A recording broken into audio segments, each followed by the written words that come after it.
கிராமத்தின் நடுவே காட்டில் வாழ்ந்த ஒரு சிங்கம்.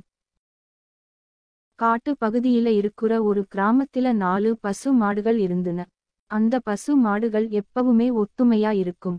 அதனால அந்த மாடுகளை சாப்பிடணும்னு காத்துக்கிட்டு இருந்த சிங்கம் ஒன்னும் பண்ண முடியல. ஒவ்வொரு தடவ முயற்சி பண்ணும் போதும் 4 பசு மாடுகளும் சேர்ந்து அந்த சிங்கத்தை அடிச்சு விரட்டி விடும். ஒருநாள் அந்த பசுமாடுகளுக்கு ஒரு சண்டை வந்துச்சு. அதனால தனியா மேய ஆரம்பிச்சுதுங்க.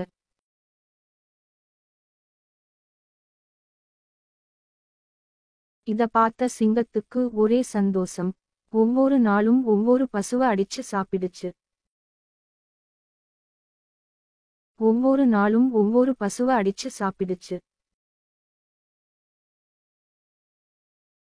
ஒற்றுமையா இருந்த வரைக்கும் நல்லா இருந்த பசு மாடுகள் தனியா ஆன பிறகு ஆபத்துல மாட்டிக்கிடுச்சு. நீதி, ஒற்றுமையே பலமாம்.